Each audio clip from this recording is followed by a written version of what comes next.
Okay. Sorry if we didn't get the introductions on the recording, but I'm not going to have you go back. Um, and I didn't introduce myself either. My name is Quentin Wickham. I am the capture manager out of Knowledge Enterprise. So a lot of my work is sort of in that pre-RFP space as well. So what I'd like to do is just start talking about the federal budget and sort of that federal budget process. And what I'd like to get sort of an understanding is how do we get to the point where the federal agencies have money or appropriations to put into different projects? So kind of where does that start? Um, and you know, it doesn't, obviously it appears there for a reason. So I don't know, Whitney, do you think you could kind of talk to us a little bit about that in terms of like the president and Congress and why they make the priorities for this funding? Sure, happy to. And it's a really interesting time to be having this conversation. Government funding for FY24 actually expires in 10 days. So this is right about the time that you're going to start hearing on TV that the government may shut down. I think that fire alarm goes off many times a year, but it all starts at the very beginning of the year. The president's annual budget is due to Congress on the first Monday in February. And that's why we typically have the annual State of the Union address happen at the beginning of the year, because theoretically, the president's budget would have just been released and he wants to come and present his priorities to Congress. So that's why that all happens at the beginning of the year. I don't recall the last time a presidential budget was delivered to Congress by the first Monday in February. Rachel, do you have an idea? So when the last time that happened? It's been a while. And for this next year, depending, I mean, we're going to have a new president regardless. And so that it's hard, especially for an incoming administration, to get a budget to Congress, and that from the election taking office in January and then having that first Monday in February deadline, they rarely meet it. So after the president delivers his budget to Congress, Congress looks at it and says, that's cute. We're going to do our own thing. It has been, I think, 27 years. I think 1996 is the last time that Congress took President Bill Clinton's budget and said, maybe. Or it was actually before that, because Republicans were in charge. They wouldn't have adopted Bill Clinton's budget. But it has been since the 90s since a presidential budget was adopted by Congress. So the budget's delivered, it lands in Congress with very little fanfare, and then Congress starts their work, or they're supposed to, on the annual budget process. And I don't want to say that what's in the budget doesn't mean anything. Certainly, if you get a project in there, that's a big deal. But Congress just doesn't do a lot with the president's budget request. There are 12 appropriations subcommittees in the House and the Senate, and it is the appropriations committees that fund the government. And theoretically, each appropriations subcommittee, develops their own budget for that year. It goes usually to the House floor, where it is amended and marked up and all of those things. And then the House is supposed to pass all 12, and then the Senate is supposed to pass all 12 of their bills. They're supposed to conference, and we're supposed to have funding for the next fiscal year. That kind of brings us to current with the budget. I think this year the House has passed 5 appropriations bills on the floor. The Senate hasn't passed any on the floor. And so that's why you're hearing that the government, or you will probably begin to hear that the government may shut down, because the process is broken. And so that's what leads to these continuing resolutions that everyone hates so much. We can't have the government shut down. It happens occasionally, but not that often.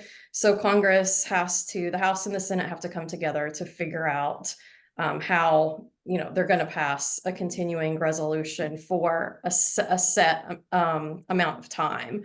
We expect this year or this week for the House to pass a continuing resolution tomorrow, or to try to pass a continuing resolution tomorrow, and it's supposed to fund the government until March. But there are some riders that are attached to it, and that's why this makes it so difficult. So there's a bill called the SAVE Act that would say that if you are in this country illegally, you may not vote in a presidential election, and that's already the law anyways. And so you can see how the federal budget process has become very politicized, and is why we always have these shutdown conundrums that face us every 6 months or so. So that's a lot, and I know that there was a little added flavor in there, but if anyone has questions, or Quinn, if you want to dive into any part of that, happy to kind of talk through any specific points. Sure, sure. I did have one. So I'm thinking, as a research faculty member, I know that most of my funding might come from NSF or NIH or any one of these agencies. Is that one area within the federal budget? Is that like one appropriation committee that handles all of the research funding? So for NSF, that goes through the subcommittee called Commerce, Justice, and Science. So that one subcommittee funds the Commerce Department, Department of Justice, and then NSF and other science programs. There is another subcommittee, Energy and Water, and so that's the Department of Energy and then water issues. There's a subcommittee for the Department of Interior, the Department of State. And so sometimes they're separated out by agency, but a lot of times they're also combined. Another combo is the Education, Labor, Health, and Human Services Subcommittee. So it really just depends upon which agency as to what subcommittee it'll be funded by. Right, right. Uh, did we have a question? No. Okay. All right. Um, so the other thing, I guess, sometimes we see that the funding changes from year to year with these different agencies. So all of that is decided in these appropriation subcommittees. Are they the Yes. ones sort of deciding, all right, it's going to go up or it's going to go down, or? Yes, and it always depends upon if it's Republicans leading, or if they're in the majority, or if it's Democrats that are leading the majority. I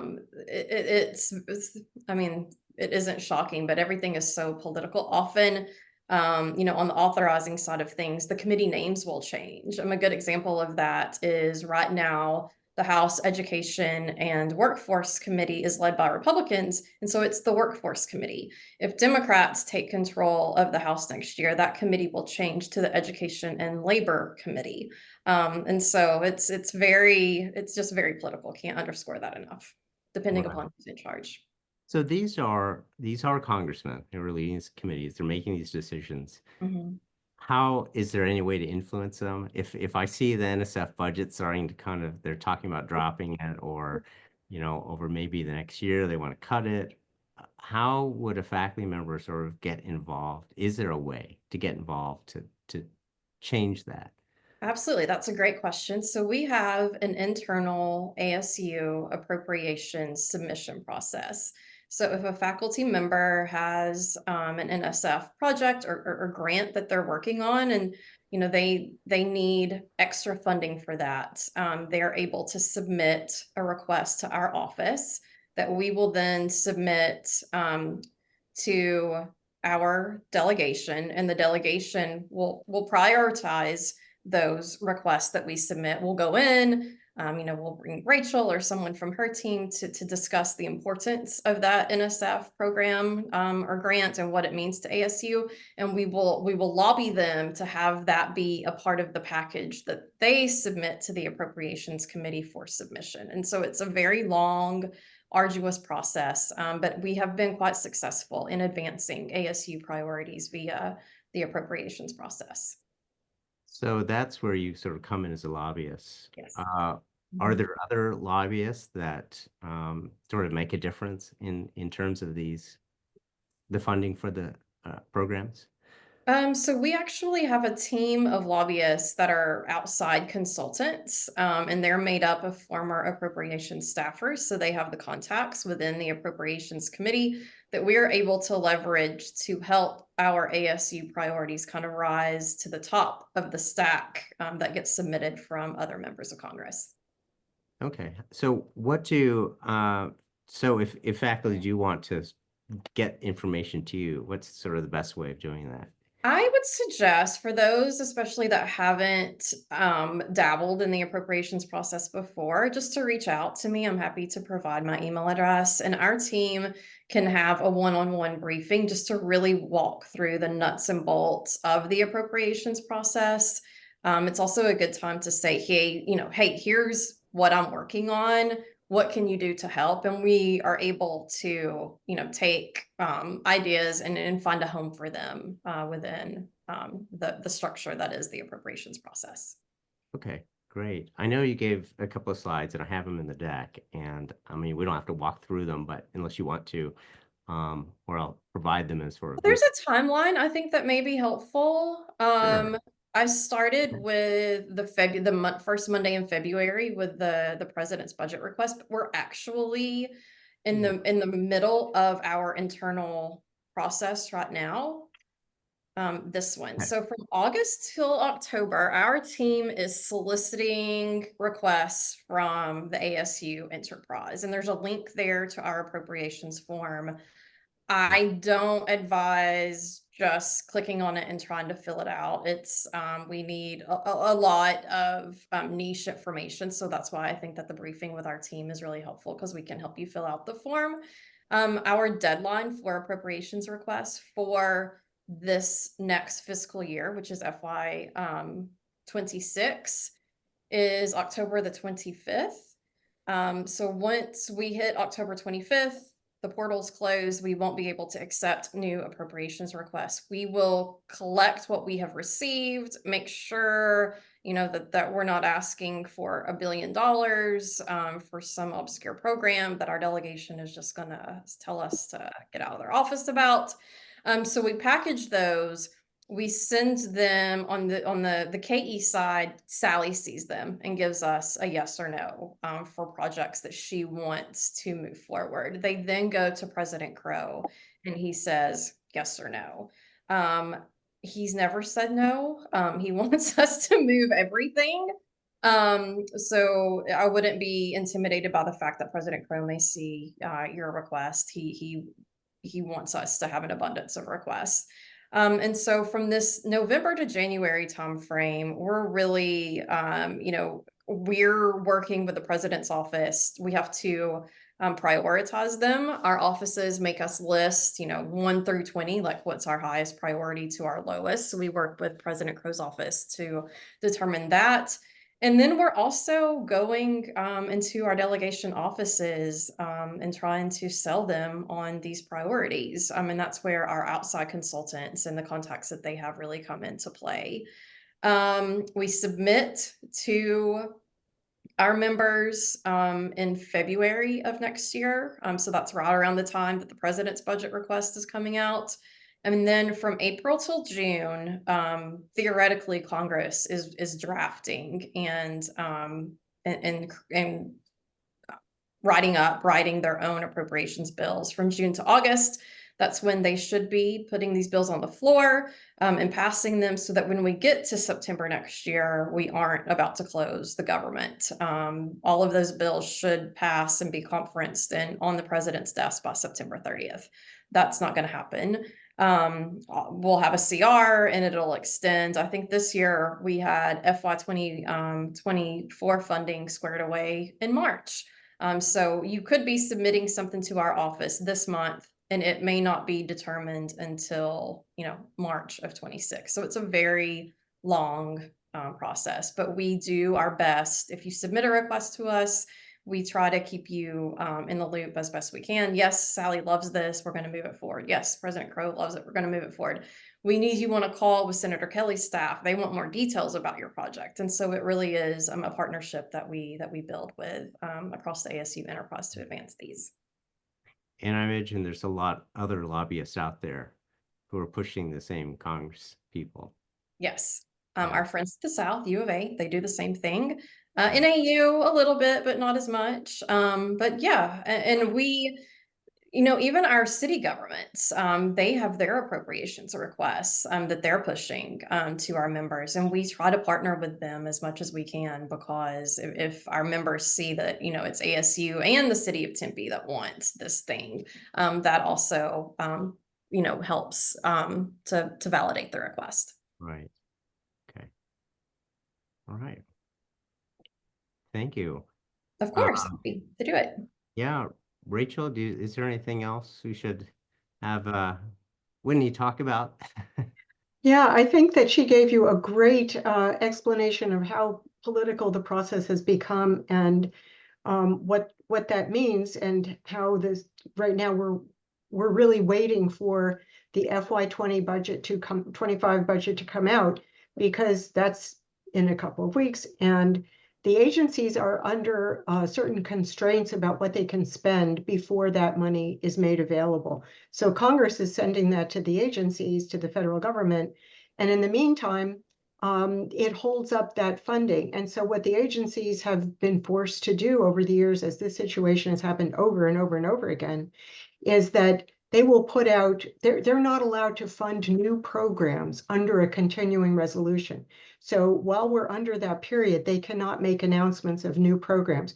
So in a defensive posture, what they've done is put out notices of intent to publish a funding opportunity, which technically is not the funding opportunity with a due date and the dollar amount attached to it.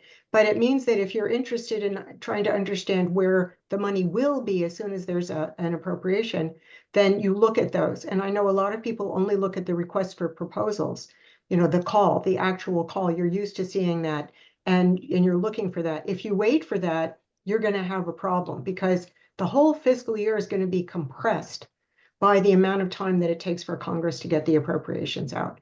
So if it doesn't, if we have a continuing resolution until March or April, they cannot actually make awards especially for new programs, until the appropriation is there. They don't have money to do that.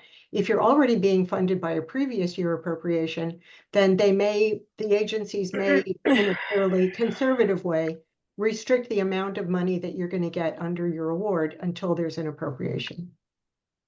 Does that make sense? I know it's a complex problem. Does that mean, Rachel, that there are just no RFPs in that time period? There aren't any, if it's a continuation of a program that was funded in previous years under an appropriation, they can repeat it. They can publish it, but they can't do a new one under that. So they disguise it as a notice of intent to publish or a notice of special interest, something like that. Right. So one thing I think in a previous conversation with you, I remember you talking about the impact that some of the professional societies might have as well, in terms of, so we were talking about lobbying, pretty much the appropriations from ASU, but is there other places that faculty may have an impact on some of these decisions or priorities? Certainly, that's very important. So we talked about requests for information that the agencies may put out, and this is a separate process, in fact, one that the Research Engagement Office was designed around, which is the opportunity to provide input to the agency that says this is, the agency puts out a question, a request for information with some concepts that they're thinking about turning into programs. And you have the opportunity through that process to provide input that says this is something that you think would be important for the agency to develop a program around. But to your point about the professional societies, they are watching this process very, very, very carefully, each of them. So for example, if you belong to the American Society for Microbiology or Psychological Association, they will put together letters to the members of the committees that are important for appropriating funding for that particular discipline. And you can, through your society, you can have input that says, please make sure you include an emphasis on this particular program that we think is important for the health of the nation, or for energy conservation, or for whatever your particular area of research is. So you should watch what your associations are putting out and how they're putting together their letters. in addition to communicating with Whitney about what our own Arizona congressional delegation might put in, so that every opportunity to provide that input to the appropriators is utilized. It's important to have that communication channel, all of them active. And So- just go to ahead. add on to that, sorry, but it would be good if you are a member of those kinds of professional associations, to check in with them now to see what their priorities are going to be. Because if you want, you know, the benefit of your ASU lobbyists to advance those programs, that we need to know that now. A lot of times those letters come out when Congress or when the appropriations committees are starting to write their bills, and we aren't able to engage at that point. We already have our package of priorities that have been approved by President Crow. That's it. Yeah, that's good. So in a way, it's kind of a multi-pronged approach that you can take, looking at all the different ways. So there's those, we talked about the RFIs. Is there anything else within the agencies that kind of help push an agenda or push a priority? Sure. So when I mentioned the request for information, the agencies like to be able to demonstrate to Congress that they're being responsive to public needs and interests through the RFI process. So they have an idea, let's say, for a program that they would like to put together. And when they put out an RFI, they're establishing a stakeholder group by doing that. They're saying this is something that we're interested in, but every single university that has researchers that are working in that area, or companies that are looking for the outcome of those particular projects, has the opportunity to weigh in and say this is important. And it's a way of educating the committees, not just the members of the, you know, from the state that you reside in, but really educating all the members. And it's especially important when we have a new Congress and new members coming in, to give them that kind of information. And there are new members who will come in and they're looking for an area to sort of make their name.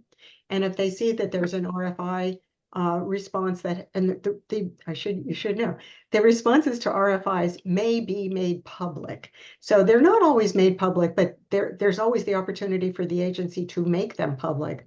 So don't put in your secret sauce. If you're responding to an RFI, don't say, this is what I'm planning to do, because you should know that your competitors may be reading it at the same time. So what your response is. So you have to be careful to say, this is important, and this is a group of people who would be impacted positively by this particular program, and justify it that way. But don't go too far down the road and saying, and this is what I think is the best way to solve this particular problem in detail, because that's giving away your plans.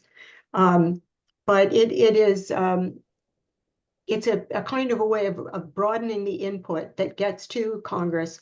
Members of Congress are putting out RFIs too. That's kind of a not totally new thing, but with respect to the proposal to reorganize the National Institutes of Health, both the House and Senate have put out their plans and put them out for public comment and input. And that's been particularly effective. And to Whitney's point about the professional societies and making sure that that not only are you on top of what is being suggested, but making sure that her team knows what's going on with those letters as well. It's a way of making sure that our members of our delegation are very well educated about what the pros and cons are of a particular proposal. So do you think is it better for a faculty member to kind of try to impact these priorities before they get to the agencies, or is most of the impact once the agency appropriation has been made, in terms of their own? Well, each agency has its own process for establishing new programs. And they really differ in terms of the opportunities for public input and exposure of what the programs might be. So for example, the NIH has a concept clearance process where a concept might be presented in any one of the 3 advisory council meetings that each institute and center holds during a year. So tomorrow is the National Institute of General Medical Sciences Advisory Council meeting. They have 2 concepts that are going to be discussed, and it's a public meeting. It's public in the sense of you can watch it. You cannot participate in it.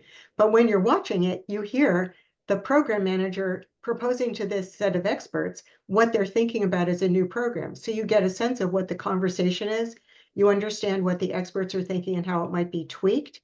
And so you will get again, the heads up that you were talking about in the beginning.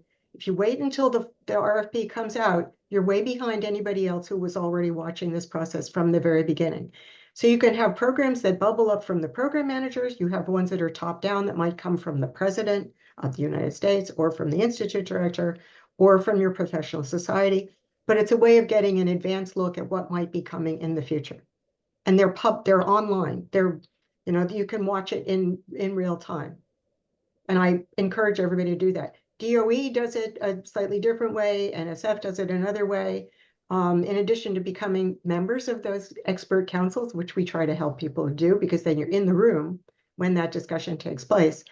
But another part, tell me if I'm going into another area that you don't want to get to yet, but how important it is to have a relationship with program managers in the agencies. Yeah, please do talk about that. Okay, so there are people who may have had their whole career funded by a particular program manager at an agency, but that's unusual because they come and they go. The money comes and goes, as you were hearing about from the appropriations process. So programs don't last forever. I've heard people say, well, I'm not going to apply in this round because I'll wait until it comes around again. It may never come around again. Some of them, for example, at NSF, do come around again. And we know that there's a cyclical nature for certain programs. This one comes every other year, maybe with a new topic area, something like that. But become familiar with how the agency that you think is most appropriate for your funding, how they operate, how they develop new programs, how they're announced, and particularly having a relationship with program officers that are likely to be interested in funding your work. And the way to do that is don't call them on the phone. Don't pick up the phone. That assumes that they're sitting there with nothing to do. And that's not actually the way it works, but it is part of their job to be responsive to their community. And they want to hear about your ideas. But a way to introduce that and to have a conversation is to send an email. And to say, this is, here are a couple of paragraphs of what I'm thinking about. Is this something that could become a program? Or is this something that belongs with a different program manager? If so, who would that be? And is it okay with you if I give your name as the reference that turned me over to this other person? But it's perfectly okay to send an email and to say, if there's if it's possible to have a conversation about it, let's arrange a time at your convenience and have that conversation. And you don't have to be only funded by one agency or one program. There are researchers that have the opportunity, based on the topic area that they're exploring, to be funded by multiple agencies or multiple program officers in one agency. So think about that. We're here to help you find the appropriate program managers if you don't know how to do that. At each agency, it's not a secret. You can find them in their org charts. But if you need a little help sort of wending your way through that, I'm sure we can help you. Oh, that's great. That's really good information. And that is probably, it sounds like at minimum, you should at least be doing that, reaching out to the Yes. program officers. Yes, Um, absolutely. if you don't have a specific appropriation idea in mind, at least talk to the program officers about your particular research. Right. Yeah. Okay. Great. I wanted to find out if there were any questions about the federal budget process or what happens when the money comes into the agencies from any of our audience here. So if there's any questions anyone wants to bring up.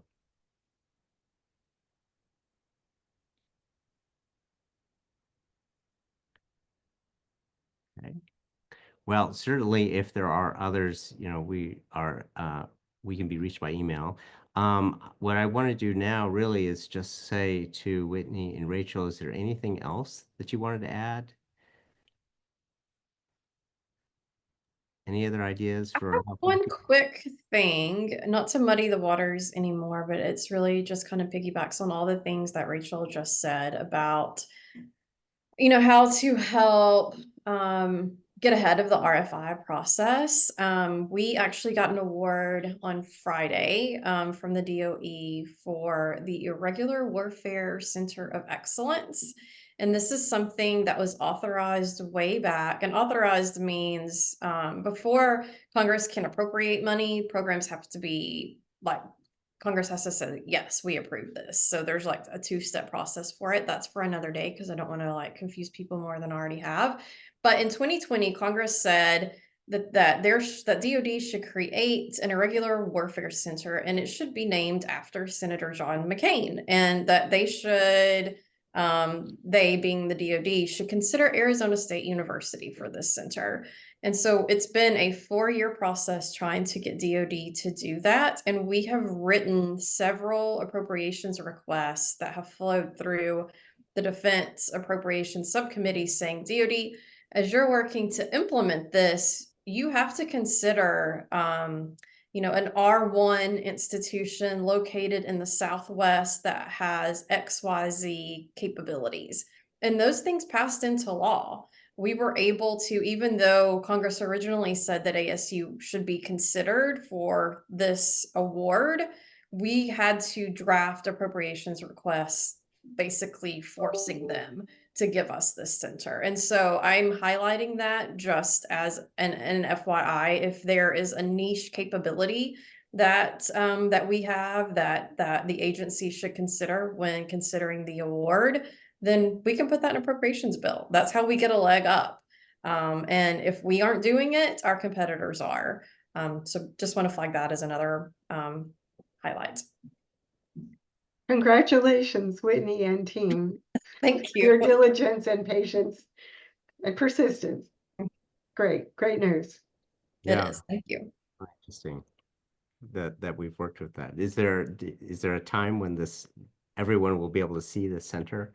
Just I hope so. I I mean, don't know. We're still, I don't even know all the details of what the Oh, award okay. is yet. It's so new and fresh. Yes, I assume so, but TBD.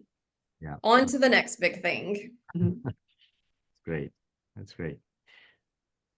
Rachel, anything else you want to add? No, just, if there are any questions, get back to us after the event. All right. Well, what I'm going to do then is I'm going to wrap this up with just a few slides I have on some messaging tools. So one of the things that I found that can be very helpful for the faculty as you're kind of moving forward and thinking about how you can engage, whether it's, you know, maybe it's engaging, getting ready to engage Whitney's shop, or getting ready to engage any of the agencies or a program officer. There's a number of kind of messaging tools that I found that can be really helpful to think about. And that's kind of what I wanted to just show here as we wrap this up. I'm going to pull my slide deck back up. So just some messaging tools. So as you walk away from this, you'll be able to have something to kind of work on here. The first thing I want to bring up is something called the Heilmeyer Catechism, and this has been around for quite a while. But interestingly, it's getting adopted more and more by multiple agencies, even though the origin of this came out of the Department of Defense DARPA project, and George Heilmeyer was trying to really come up with a structure for thinking about projects, particularly research projects, and how, as a reviewer, the things you should be thinking about when you're reviewing them, and as a proposer, the things you should be writing about. And so they're kind of broad in that it's not just all very early sort of stage research, but it really kind of gets you to think of the bigger picture. So it's a great tool. Just, you know, as an example, I've seen this presented from Department of Energy before. Obviously, Department of Defense has used it.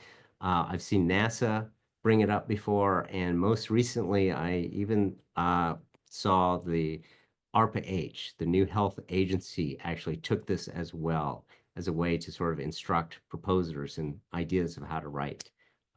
So this is kind of a thought tool that if you can start answering these questions about your project, then you're going to be well ahead of preparing other materials.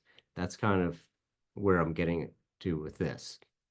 So along with that, another tool that I've seen recommended a lot is, especially if this is good for many of the agencies where it's kind of project based, and so NASA and does you could use this for something like a NASA project or a community building project or whatever. Is just putting things into a logic model. And so it's you see this more in sort of the humanities and social sciences tend to use logic models, but when I introduce this to some of the engineering faculty and such, they're pretty impressed by what you can do with it. So just another tool that'll be on the slide deck. Then once you sort of have that idea together, the next thing is really writing it down and creating some kind of a summary statement. And so, Rachel, you mentioned like having a couple of paragraphs ready for a program officer. So whoever you are really preparing your idea to present your idea, there's some basic things you can kind of include in this and keep it short. I've always found that if you can write everything in about a half page, that's pretty good in terms of the amount of attention that you're going to probably get from a lot of the people you're going to be pushing this out to. Whether it's program officers or other sort of executives in this. So that'll be in there as well in the slide deck. And the other thing that is in the slide deck is this elevator pitch. So this is one of those things where if you're at a conference or you're at a workshop and you get that moment where you literally have a minute, maybe two, to talk to somebody and present your idea, you should have this prepared. You should have something ready to go that you can just roll off the top of your mind. I mean, it just rolls off your tongue in terms of what you're going to say. And so this gives you some instruction on that as well in terms of some good tips and preparation for that elevator pitch. And the last thing are just some of those things we kind of covered already about what you can do before the RFP comes out, whether or not you're going to do some sort of appropriations. One of the things, obviously, have that proactive engagement with the program officers. A couple of things that you can do also, if you have an agency that you are keeping an eye on and they don't have an announcement out, you can see what other RFPs have been put out and just kind of see what kind of structure they're looking for, and get a sense of sort of preparing yourself, mentally preparing yourself to answer what may come out as an RFP, especially if all you have is maybe a notice of intent. Then you can go back to that particular division and kind of figure out what have they asked for before and what does that look like. And a couple of other things that I have found tends to slow down a process of once the RFP does come out. There's often a lot of discussion about collaborators and external partners, and those things, I always push faculty to get those things figured out as early as possible. So just a couple of other items there. With that, I kind of opened up for questions earlier. If there's any others, I'm happy to respond to them. And these are some of the upcoming professional development workshops, as I had mentioned before. So any last minute questions or comments? No? Okay. What I will be doing is I'm going to be sending out the video, the recording of this, the slide deck to the participants, and probably a short summary of the things that were said in here as well. I'll put this up on a blog post, and as we usually do, as faculty come to us with sort of questions about the process or the budget process, we often just point them to this session and say there's a lot of information here. So with that, I want to give special thank you to Whitney and Rachel for participating in this. I really appreciate this, and I look forward to further discussions with you. Thank you. Appreciate the opportunity. Yeah, you as well. Okay. I'm going to stop recording.